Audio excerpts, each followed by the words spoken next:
Welcome to MS media. నా పేరు రామకృష్ణ.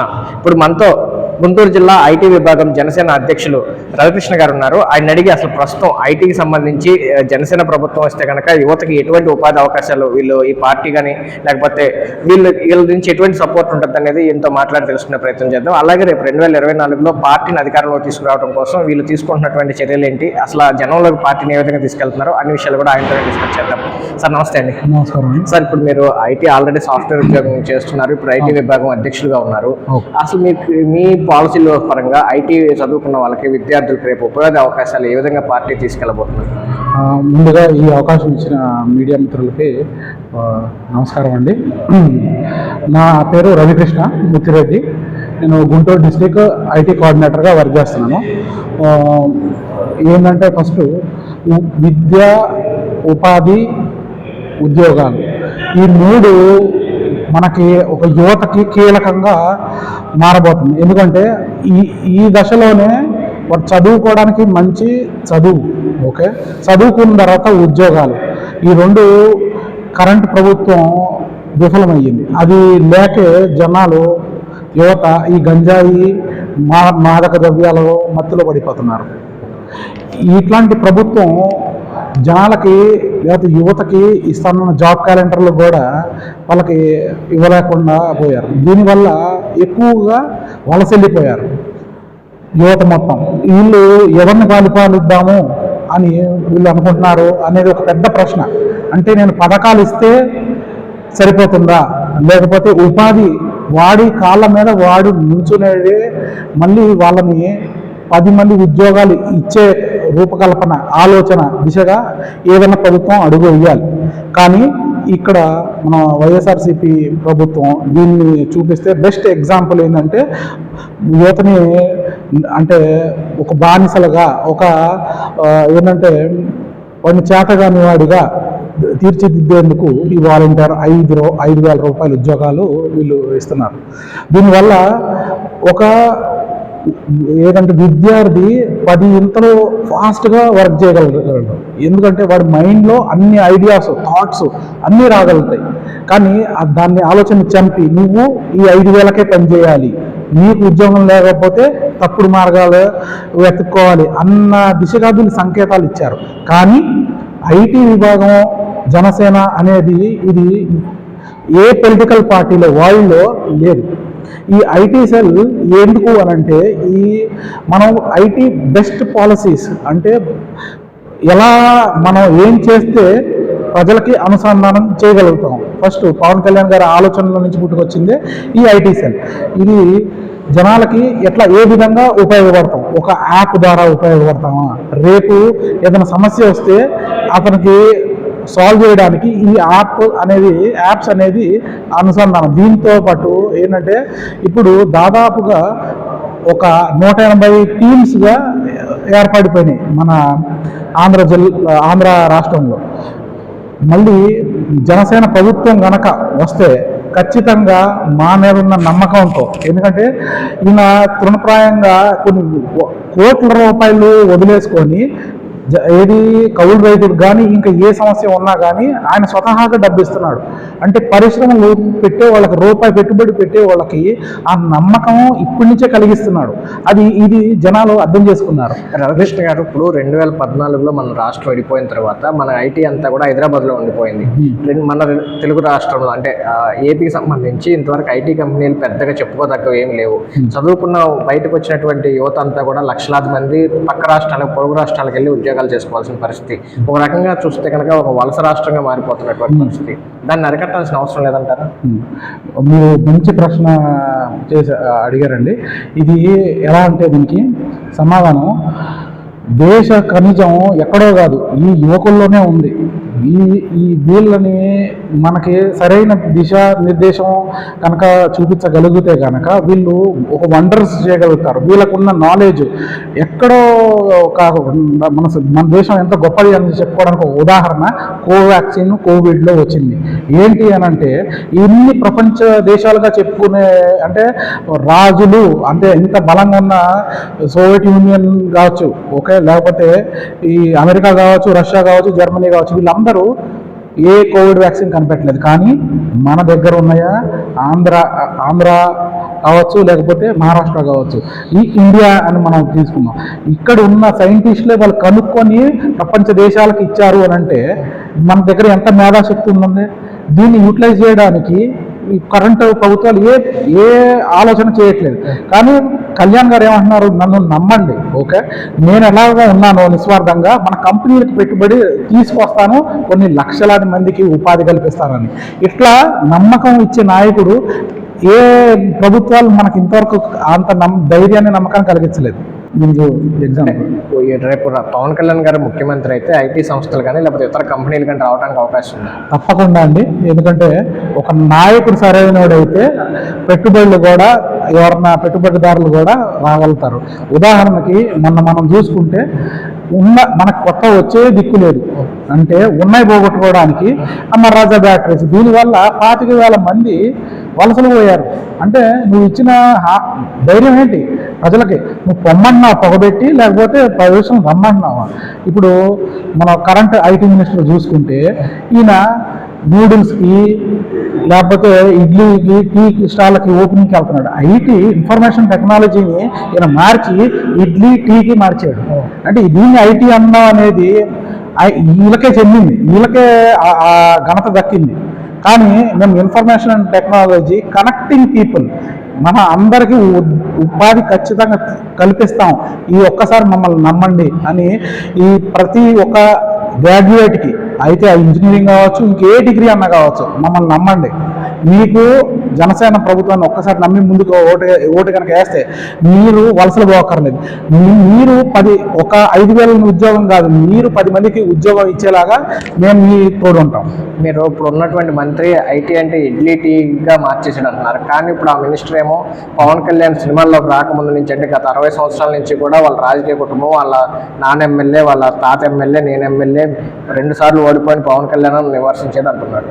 మేము దీనికి సమాధానం ఏంటంటే, ఓడిపోయి ఇంట్లో కూర్చోాలా, మేము ఓడిపోయి ప్రజల సమస్య మీద పోరాడుతున్నాం.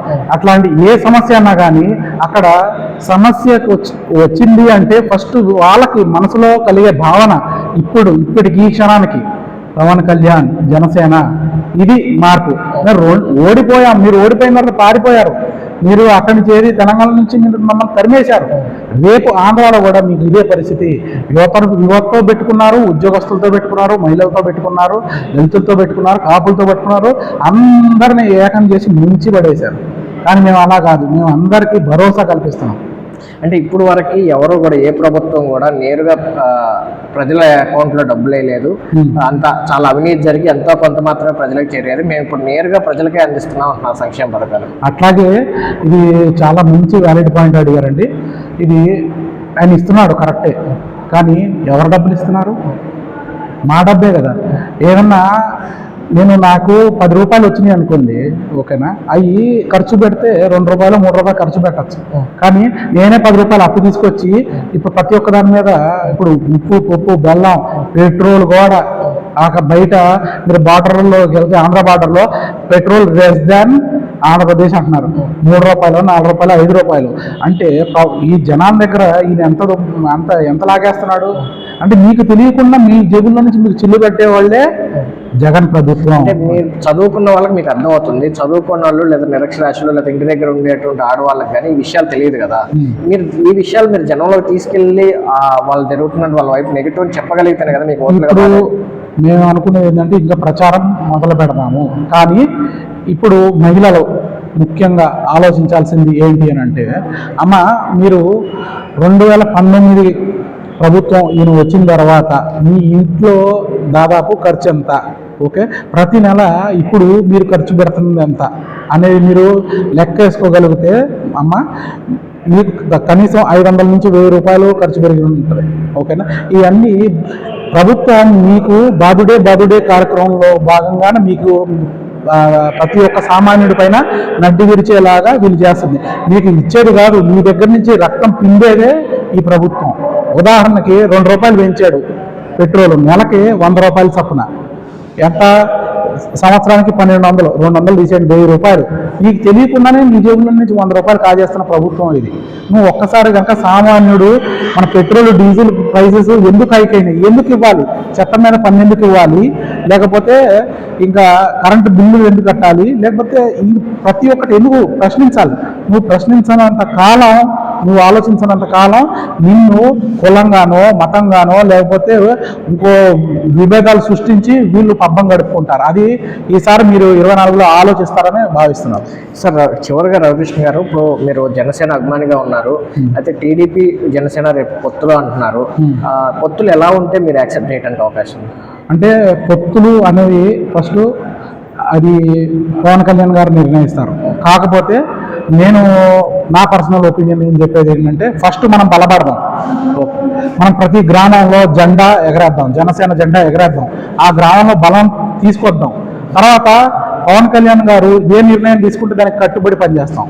ఇది ప్రతి ఒక్క జనసైనికుడు. ఎందుకు ఉదాహరణ, ఎందుకంటే మనం ఒక ఆర్థిక నేరస్తుడు వెనకాల మనం లేవు, ఓకే, రాష్ట్రాన్ని ముంచి అప్పుల్లో ముంచిన వాళ్ళ పక్కన లేవు. కానీ స్వతహాగా ఆయన డబ్బు 30 కోట్ల రూపాయలు 3000 కౌలు రైతులకి, అలాగే కాకుండా ఇంకా ఏ సమస్య వచ్చినా ఫస్ట్ విరాళం ఇచ్చేది. తిట్లు తీసుకోండి, ఇంక ఏ విపత్తులు జరిగినా కానీ దానికి ఇచ్చే ఫస్ట్ నేమ్ వినిపించేది ఏంటంటే పవన్ కళ్యాణ్. అట్లాంటి వారి వైపు మనం నుంచోగలిగితే కనుక ఆయన్ని గుడ్డిగా ఫాలో అయిపోవడమే, ఇంకా వేరే ఆప్షన్ లేదు. మనం ఆంధ్రాని కాపాడుకోవాలంటే పవన్ కళ్యాణ్ గారిని సీఎం చేయడమే. అంటే ఇప్పుడు మొన్నటి వరకు మీరు ఒంటరిగా పోటీ చేసే దమ్ముందా అని వైసీపీ ప్రశ్నించింది. ఇప్పుడు మేము పొత్తుకు వెళ్తున్నాం అన్న తర్వాత ఈ జన సైనికులంతా కూడా జెండా మోసే కూలీలుగా మారిపోయారు. రేపు ఏ పార్టీ అంటే ఆ పార్టీకి జెండా మోయటమే వీళ్ళ పని, వీళ్ళు అధికారం వైపు వచ్చేది ఏం లేదు, జెండా కూలీలుగా మారిపోయారని విమర్శిస్తున్నారు. చాలా అసలు వ్యాలిడ్ క్వశ్చన్ అండి. అంటే వైఎస్ఆర్ కాంగ్రెస్ అంటే ఇది తల్లి కాంగ్రెస్ నుంచి వచ్చిన ఈ పిల్ల కాంగ్రెస్ కాదా అండి? ఎవరున్నారు పార్టీలో? మొత్తం జగన్ గారి ప్రభుత్వంలో ఉన్న ప్రతి ఒక్కరు కాంగ్రెస్లో ఉన్న ఆ బఠానీలే ఇక్కడ తీసుకొచ్చి మా నెత్తి మీద ఉడికిస్తున్నారు. మీరు ఫస్ట్ ఒకరిని విమర్శించే ముందు ఫస్ట్ మనం ఎక్కడి నుంచి, మన పార్టీలో ఉన్నవాళ్ళు ఎవరు, మిమ్మల్ని విమర్శించి పిచ్చి బూతులు తిట్టిన వాళ్ళనే మీరు మంత్రులు చేశారు. మీరు ఇంకొకరికి హితోపదేశం చేస్తున్నారు. ఆ జెండాలు మోస్తారు, ఈ జెండా మోస్తారు. నిస్వార్థంగా పనిచేసే వాళ్ళే జనసేన, రాష్ట్రాన్ని బాగు చేసేదే జనసేన. ఇది మాట ప్రతి ఒక్కరు గమనించాలి. ఎస్, ఏంటంటే కళ్యాణ్ గారు ఏ నిర్ణయం తీసుకుంటే దానికి కట్టుబడి ఉన్నాం. కాకపోతే ఇండివిజువల్గా మాకు ఓట్లు పెట్టే ఏది నాయకులు లేరు. కాకపోతే అందరూ ప్రతి ఒక్క జన సైనికుడు అక్కడ పవన్ కళ్యాణే నిస్వార్థంగా పనిచేసేవాళ్ళే. మేము ఒకరికి ఏంటంటే ఊడిగం చేయడానికి లేవు. ఎవరు వచ్చి మా దగ్గర పవన్ కళ్యాణ్ గారు ఒకటే మాట, ఆయన ఇప్పుడు తలుచుకుంటే పెట్టుబడులకు కాదు, అంటే పార్టీకి ఫండింగ్కి కొన్ని వేల కోట్లు తెప్పించుకోగలదు. కానీ అది కాదు, జనంలో నుంచి మార్పు. ఆ జనంలో పుట్టుకొచ్చిందే మేము. నేను ఒక పవన్ కళ్యాణ్ అయ్యే కాబట్టి ఆయనతో నేను ట్రావెల్ చేస్తున్నా. ఆయన జెండాలు మోయించే లేకపోతే ఇంకో కూలీలా కాదు. మేము రాష్ట్ర భవిష్యత్తు గురించి, పురోగతి, అభివృద్ధి గురించి మేము వర్క్ చేస్తున్నాం. అంటే ఇప్పుడు మీరు అభిమానులుగా ఉన్నారు, మీరు ఓట్లు వేస్తారు. ఈ అభిమానాన్ని పూర్తిగా ఓటుగా మార్చుకోవడంలో 2019లో ఫెయిల్ అయ్యాడు. ఇప్పుడన్నా అది సక్సెస్ అయ్యే అవకాశం ఉందా? ఎస్, దీనికి మనం ఒక చిన్న కథ రూపంలో ఇందాక నేను చెప్తాను. ఏంటంటే మన శ్రీకృష్ణదేవరాయలో ఇంకా తెనాలి రామకృష్ణుడు గారు మనకి రాజు మీద ప్రేమ ఎంత ఉంది అని అడిగితే దానికి సమాధానం కింద ప్రతి ఒక్కరూ పాలు పోయాలి అని అన్నారు. కానీ నేనెందుకులే అని అనుకున్నాడు, నాకెందుకులే అనుకున్నాడు, ఇంకో వేరే వాళ్ళు పోస్తారని చెప్పి ప్రతి ఒక్కడు ఆ బిందులో నీళ్ళు పోయడం మొదలుపెట్టాడు, పాలకు బదులు. పొద్దున్న చూసేసరికి మొత్తం అన్నీ నీళ్ళే అయి ఉన్నాయి. ఇప్పుడు రాజుకే నా డౌట్ వచ్చింది శ్రీకృష్ణదేవరాయలకి, ఏంది పాలు పోసారా నీళ్ళు పోసారా అని చెప్పి. ఇప్పుడు పవన్ కళ్యాణ్ కూడా 2019లో 8 లక్షలాది మంది టర్న్ అయ్యారు ఓటర్స్గా మర్చిపోవడంలో.